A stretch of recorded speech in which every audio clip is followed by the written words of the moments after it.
আজকে আবার নতুন ভিডিও নিয়ে এসেছি এবং নতুন ভিডিওটা চালু করার আগে আমি তোমাদেরকে বলবো তোমরা আমার চ্যানেলটা সম্বন্ধে আরেকবার জেনে নাও। আমার চ্যানেল হচ্ছে ক্লাস এপার্ট এসার এবং তোমরা তোমরা যার ভিডিও দেখছো সেই ব্যক্তি আমি আমি আমি হচ্ছে সৌমিত্র রক্ষিত।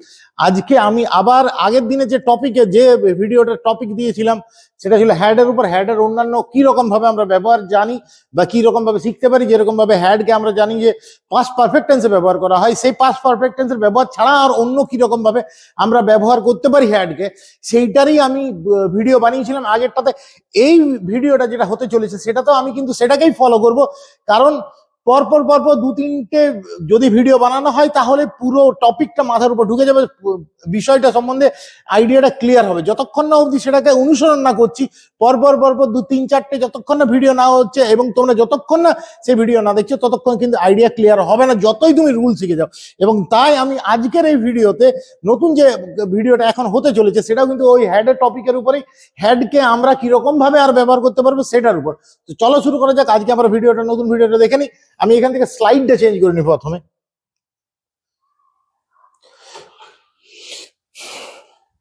দেখো এখানে লেখা আছে, দেখো আমি এখানে কি লিখে রেখেছি, he opened his eyes. He opened his eyes. He opened his eyes মানে কি? আমরা বাংলাতে যদি বলি সে তার চোখ খুললো, সে তার চোখ খুললো। এখানে দেখো ইংরেজিতে প্রথমে কি লিখেছি মানেটা সেটা আমি আগে প্রথমে পড়ে দিই। It's a voluntary action where the subject he deliberately opens his eyes. It suggests that he consciously choose to do so, perhaps after being asleep or in a state where his eyes were closed. বলছে এটা হচ্ছে একটা voluntary action, অর্থাৎ স্বেচ্ছায় নিয়েছে এই অ্যাকশনটা, এই কাজটা, যেখানে সাবজেক্টকে এখানে সাবজেক্ট হচ্ছে হি, এবং সে কি করছে, সে ডেলিভারেটলি স্বেচ্ছায় এবং ইচ্ছাকৃত ভাবে সে তার চোখ খুলছে। এবং এখানে আমরা বলতে পারি যে সে সচেতন ভাবে এই সিদ্ধান্তটা নিয়েছিল যে আমাকে চোখটা খুলতে হবে।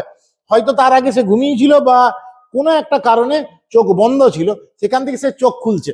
অর্থাৎ আমি এই ইংরাজির যে মানেটা লিখে দিচ্ছি সেটার ভেতরে যাচ্ছি না, এরকম ভাবে বাংলা করে করে বোঝাতে খুব মানে স্বাচ্ছন্দ্যভাবে বোঝানো যাবে না। আমি নিজের মতো ভাবে বুঝিয়ে দিচ্ছি যে হি ওপেন্ড হিজ আইজ মানে হচ্ছে সে তার চোখ খুললো। এখানে দেখো সে তার চোখ খুললো মানেটা কি, সে অ্যাকচুয়ালি নিজে দায়িত্ব নিয়ে চোখটা খুলছে, মানে এই চোখ খোলার কাজটা সে অ্যাক্টিভলি নিজে করছে, অন্য কেউ তার কিন্তু চোখ খুলিয়ে দিচ্ছে না। হি ওপেন্ড হিজ আইজ, এখানে দেখো হি ওপেন্ড হিজ আইজ এর ক্ষেত্রে আমরা কি দেখতে পাচ্ছি, সে নিজে তার চোখগুলো খুলে নিচ্ছে। ঠিক আছে, এরপরে চলো দেখো কি আছে। যখন আমরা হ্যাড দিয়ে করে ব্যবহার করছি ওটা যেরকম ভাবে করেছিলাম কি, ওপেনের সেকেন্ড ফর্ম, ভার্বের সেকেন্ড ফর্ম দিয়ে দিয়েছিলাম, সিম্পল পাস্ট ছিল হি ওপেন্ড হিজ আইজ। এখানে দেখো কি রকম ভাবে আমরা করেছি, he had his eyes opened, he had his eyes opened. এই ফ্রেজটাতে কি বলা হচ্ছে মানেটা, this phrase implies that someone else caused his eyes to open either intentionally or unintentionally. বলতে চাওয়া হচ্ছে যে কোন একজন ব্যক্তি হয়তো সেটার কারণ হয়েছিল, কিসের কারণে, ইন্টেনশনালি বা আনইন্টেনশনালি, ইচ্ছাকৃত বা অনিচ্ছাকৃত ভাবে তাকে তার চোখগুলো খুলতে বাধ্য করেছিল। অর্থাৎ এই যে চোখ খোলার কাজটা, হি হ্যাড হিজ আইজ ওপেন, সেটা সে নিজে করছে না বা নিজে অ্যাক্টিভলি পার্টিসিপেট করছে না চোখ খোলার ক্ষেত্রে। মানে আগেরটাতে যে যেরকম ভাবে আমরা বলেছিলাম যে সে তার নিজের চোখগুলো খুললো, এখানে হচ্ছে মানেটা হচ্ছে তার চোখগুলো খুলে দেওয়া হলো। এই যে যখনই বলছি যে তার চোখগুলো খুলে দেওয়া হলো, তাহলে দেখো খুব ভালোভাবেই বুঝতে পারছি যে তার চোখগুলো খুলে দেওয়া হলো, এখানে যে কর্তা চোখ খোলার যে কাজটা তাকে কিন্তু ইনঅ্যাক্টিভ দেখানো হচ্ছে। ঠিক আছে, এবং এই যে তার চোখগুলো খুলে দেওয়া হলো এই জায়গাটা আমরা কি রকম ভাবে ব্যাখ্যা করতে পারি, in other word someone physically opened his eyelids, or it could be used metaphorically to suggest that someone caused him to see or understand something new or different. বলা যেতে পারে যে অন্য ভাষাতে আমরা বলতে পারি বা অন্য শব্দ ব্যবহার করে আমরা বলতে পারি যে কেউ ফিজিক্যালি তার চোখগুলোকে, চোখের পাতাগুলোকে এমনি করে খুলে দিয়েছিল, বা তাকে সে যদি আমরা মেটাফরিক্যালি ব্যাখ্যা করি বা আলংকারিক ভাবে আমরা যদি ব্যাখ্যা করি তাহলে বলতে পারি যে সে হয়তো কোনো একটা বিষয়ের প্রতি সে অজ্ঞ ছিল, কোনো একটা ঘটনা বা কোনো একটা ব্যক্তি সেই বিষয় বা ঘটনাটার প্রতি তার চোখ খুলে দিয়েছিল। In summary, he opened his eyes, emphasized his own action of opening his eyes. He opened his eyes এর ক্ষেত্রে আমরা কি দেখেছিলাম যে সে এই কাজটাতে নিজে অ্যাকশনটা করছে। while he had his eyes open emphasize the action being done to him by someone else. he had his eyes opened, এখানে কোন বিষয়টার উপর জোর করা হচ্ছে যে এই যে অ্যাকশনটা হয়েছিল চোখ খোলার কাজটা, সেটা সে রিসিভ করেছিল, হি নামক ব্যক্তিটা রিসিভ করেছিল, কিন্তু কাজটা কে করিয়ে দিয়েছিল? অপর কোনো একজন ব্যক্তি। ঠিক আছে, এটা প্যাসিভের সেন্সে আছে। চলো নেক্সট স্লাইডে দেখি আমরা কি আছে।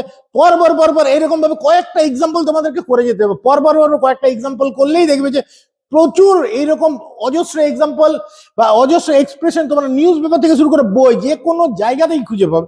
চলো নেক্সট স্লাইড দেখে নি কি আছে। এখানে দেখো, হি ক্লোজ দ্য ডোর, সে দরজাটা বন্ধ করলো। কি লিখে রেখেছি আমি? Personal action. সে নিজে দায়িত্ব নিয়ে দরজাটা বন্ধ করেছিল। অর্থাৎ এই যে হি নামক ব্যক্তি, সে ব্যক্তিগতভাবে দায়িত্ব নিচ্ছে যে ভাই আমাকে দরজাটা বন্ধ করতে হবে, এবং সে দায়িত্বটা নিয়ে সে দরজাটাকে বন্ধ করেছিল। মানে সেই রেসপন্সিবিলিটিটা, দায়িত্বটা সে নিজের ঘাড়ে নিয়েছিল এবং দরজাটাকে বন্ধ করেছিল। He had the door closed, পরেরটাতে কি আছে? He had the door close, সে তার দরজাটিকে বন্ধ করিয়েছিল। অর্থাৎ সে নিজে কিন্তু করছে না। আশা করি বুঝতে পারছো যে হি হ্যাড দ্য ডোর ক্লোজ, কি আছে? হি আছে সাবজেক্ট, তারপরে হ্যাড, তারপরে অবজেক্ট, তারপরে কি আছে? ক্লোজ, V3 এখানে বসানো হয়েছে। He had the door close, সে দরজাটিকে বন্ধ করা করিয়েছিল। আগেরটাতে হি ক্লোজ দ্য ডোর, সে নিজে দায়িত্ব নিয়ে দরজাটিকে বন্ধ করেছিল। এখানে আছে he had the door close, সে দরজাটিকে বন্ধ করিয়েছিল। Someone else close the door for him, কোন একজন ব্যক্তি তার জন্য দরজাটিকে বন্ধ করে দিয়েছিল। অর্থাৎ তার জন্য দায়িত্ব নিয়ে দরজাটিকে অন্য কোন একজন ব্যক্তি বন্ধ করে দিয়েছিল। বুঝা গেছো? Next, she wrote the letter, সে একটি চিঠি লিখলো। যদিও চিঠি লেখার বিষয়টা এখন মোটামুটি হাওয়ায় উড়ে গেছে, এখন চিঠি পিঠি কেউ লেখে না, এখনকার মেসেজের জামানা, টাক টাক টাক টাক টাক টাক করে মেসেজ লিখে দিলেই হয়ে গেল। যদিও চিঠি লেখা না, কিন্তু সেখানের জন্য আমাকে এটা লিখতেই হবে যে she wrote the letter, সে চিঠিটি লিখলো, চিঠিটি লিখলো। she wrote the letter, সে চিঠিটি লিখলো। কি লেখা আছে? পার্সোনাল অ্যাকশন, ব্যক্তিগতভাবে সে দায়িত্ব নিচ্ছে চিঠিটা লেখার। তাহলে she wrote the letter, লেখার কাজটা, চিঠি লেখার কাজটা দায়িত্ব কে নিয়েছিল? সি। ঠিক আছে, এটা বুঝে গেছো তোমরা? আশা করি সবাই বুঝতে পারছো যে কি হচ্ছে এখানে। পরেরটাতে চলো আমরা দেখে নিই কি আছে স্লাইডে। she had the letter written, এখানে চিঠি লেখাটা হয়েছে, কিন্তু সে নিজে এই চিঠিটা লেখেনি। someone else wrote the letter on her behalf, কোন একজন ব্যক্তি তার হয়ে চিঠিটা লিখে দিয়েছিল। হতে পারে তার যে একজন পিএ ছিল, পার্সোনাল অ্যাসিস্ট্যান্ট ছিল, সেক্রেটারি ছিল, কেউ একজন ছিল যে তার হয়ে চিঠিটা লিখে দিয়েছে। কোনো একজন ব্যক্তিকে দিয়ে, অন্য কোনো একজন ব্যক্তিকে দিয়ে সে চিঠিটা লেখা করিয়েছিল। she had the letter written, সে ওই চিঠিটাকে লেখা করিয়েছিল। এখানে হচ্ছে সাবজেক্ট, এখানে হচ্ছে হ্যাড, তারপরে আছে অবজেক্ট, তারপরে আছে V3। অ্যাকচুয়ালি পাস্ট পার্টিসিপল, কিন্তু পাস্ট পার্টিসিপল এখানে ভার্বের ফোর্স কম, অ্যাডজেক্টিভের ফোর্স বেশি আছে। Past participle actually adjective, participle adjective হিসাবে ব্যবহার করা হচ্ছে। ঠিক আছে, someone else wrote the letter on her behalf, বুঝা গেছো?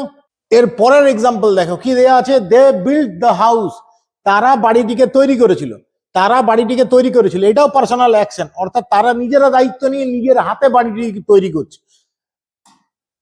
পরেরটাতে আমরা কি দেখতে পাচ্ছি? they had the house built, তারা বাড়িটিকে তৈরি করিয়েছিল। মানে কি? নিজেরা করছে না, কিন্তু নিজের হাতে করে কিন্তু বাড়িটা করছে না, তারা কাউকে ভাড়া করছে, কাউকে নিয়ে এসছে। they hired someone else to build the house, তারা অন্য কাউকে নিয়ে এসছে বাড়িটিকে তৈরি করার জন্য। কি আছে? সাবজেক্ট, তারপর হ্যাড, তারপরে অবজেক্ট, তারপরে ভার্বের third form. she painted the room, সে গোটা রুমটিকে পেইন্ট করেছিল নিজে, পার্সোনাল অ্যাকশন, নিজে করছে। কি আছে? সাবজেক্ট আছে, তারপরে V2 আছে, তারপরে অবজেক্ট আছে। সাবজেক্ট, V2, অবজেক্ট, এটা পার্সোনাল অ্যাকশন, নিজে দায়িত্ব নিয়ে করছে। কিন্তু এটাতে আমরা কি দেখতে পাচ্ছি? she had the room painted, সে তার রুমটিকে পেইন্ট করিয়েছিল। ঠিক আছে, অর্থাৎ সে নিজে করছে না, কিন্তু কোন একজন ব্যক্তিকে নিয়ে আসছে যে তার রুমটিকে পেইন্ট করে দিচ্ছে। she hired someone else to paint the room, সে অন্য কোনো একজন ব্যক্তিকে নিয়ে এসেছিল যে তার রুমটি পেইন্ট করে দিয়েছিল, কোনো একজন ব্যক্তিকে ভাড়া করেছিল, হায়ার করেছিল। তোমাদের যদি ভালো লাগে আমার এই ইউটিউব ভিডিওটিকে, তাহলে তোমরা অবশ্যই সাবস্ক্রাইব করো, সাবস্ক্রাইব করতে ভুলো না, এবং ফলো করো আমার যে ফেসবুক পেজ আছে, সেখানে তোমরা ফলো করো, ভালো ভালো ভিডিও দেখতে পাবে। আমি বলছি নতুন নতুন ভিডিও করছি তো এইরকম ভাবে, হয়তো কোনো জায়গায় কোনো কিছু ফল পেতেও পারো, কিন্তু আশা করি পরবর্তীকালে আরো ভালো ভিডিও দেখতে পাবে। আজকের জন্য এতটুকু, আমি বিদায় নিচ্ছি। সৌমিত্র রক্ষিত, ভালো থেকো, গুড নাইট।